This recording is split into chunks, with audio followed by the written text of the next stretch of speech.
Saya Nurul Fitriani akan menceritakan sebuah kisah Rasulullah SAW yang menikahkan seorang pencuri dengan wanita cantik. Dahulu di masa Rasulullah SAW ada seorang pemuda pencuri yang ingin sekali bertaubat kepada Allah Subhanahu wa Ta'ala. Kemudian pemuda itu datang ke Masjid Nabawi untuk mengikuti pengajian Rasulullah SAW.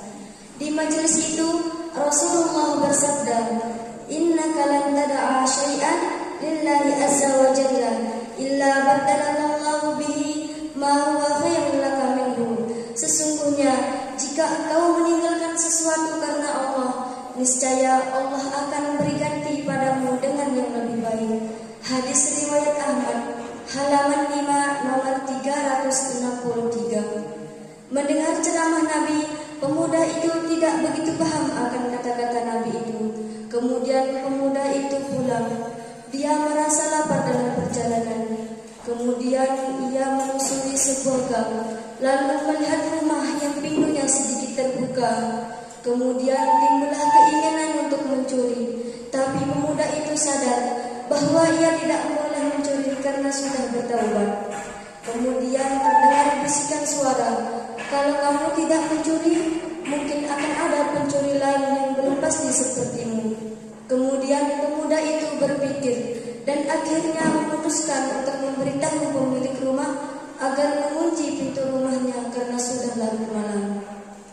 Kemudian ketika pemuda itu ingin mengucapkan salam, tiba-tiba terdengar suara aneh. "Wahai pemuda, bagaimana jika kenyataannya di dalam ada pencuri dan pintu itu dibuka oleh pencuri itu? Jika engkau memberi salam, maka tentu dia akan kaget dan menyembunyikan diri. Maka lebih baiknya jika engkau masuk secara diam-diam dan memergoki dia dengan menangkapnya." Kemudian pemuda itu memasuki rumah secara diam-diam. Ketika di dalam rumah ternyata tak ada pencuri lain. Saat itu barulah pemuda ini memberitahu pemilik atas kelalaiannya. Tapi tiba-tiba terdengar suara halus berdengkur dari sebuah tempat tidur. Kemudian pemuda itu berjalan mendekati ranjang tidur itu. Ternyata tanpa disangka, dilihatnya seorang wanita sangat cantik sedang tertidur. Kondisi wanita itu hanya mengenakan pakaian tidur yang tidak begitu menutupi seluruh anggota badannya. Kemudian timbullah pikiran kotor dalam diri sang pemuda. Jantungnya berdetak kencang. Seketika ia menahan. "Tidak, aku tidak boleh melakukan hal ini. Aku ingin bertaubat. Aku tidak mau menumpuk dosa yang sudah ada. Tidak." Kemudian pemuda itu memutuskan untuk pergi dari luar rumah. Dan mengucapkan salam dari luar. Ketika hendak keluar, tiba-tiba terdengar suara muncul membujuk untuk mencuri makanan lagi. Tapi pemuda itu tetap bersikukuh tidak ingin mencuri, karena tidak mungkin Tuhan menyuruh untuk mencuri. Itu pasti hanya bisikan setan. Dalam hati si pemuda berkata, "Celakalah diriku, jika seseorang di luar melihat kelakuanku, aku harus segera keluar." Kemudian pemuda itu bergegas keluar dari rumah wanita cantik itu. Dari luar rumah si wanita, pemuda itu mengetuk pintu cukup keras lalu mengucapkan salam. "Assalamualaikum." Suara salam terdengar serak-serak menakutkan. Tanpa basa-basi, pemuda itu meninggalkan rumah wanita itu. Akhirnya, tak ada orang lain yang memergoki dirinya ketika melakukan perbuatan yang diperintah suara goib tadi. Sesampainya di Masjid Nabawi, pemuda itu melihat Rasulullah SAW tengah melaksanakan sholat.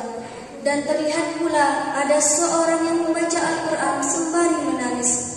Dan di sisi lain terlihat pula para sahabat dan kaum sumpah tengah terlelap tidur. Ketika pemuda itu berada di masjid, tak lama kemudian datanglah seorang wanita dan pria tua menemui Rasulullah SAW. Ternyata wajah wanita itu adalah wanita yang tadi tertidur di sebuah rumah. Pemuda itu merasa gelisah. Ia khawatir bahwa wanita tadi hanya pura-pura tertidur dan mengetahui wajahnya. Tiba-tiba Nabi memanggil pemuda itu untuk mendekat. Perasaan takut dan yang aneh-aneh bermunculan. Sembari mendekat, pemuda itu mendengar percakapan si wanita kepada Rasul. Benar ya Rasulullah, aku mimpi bahwa rumahku dimasuki seorang pencuri. Kemudian ia mendekati dan hendak memperkosaku.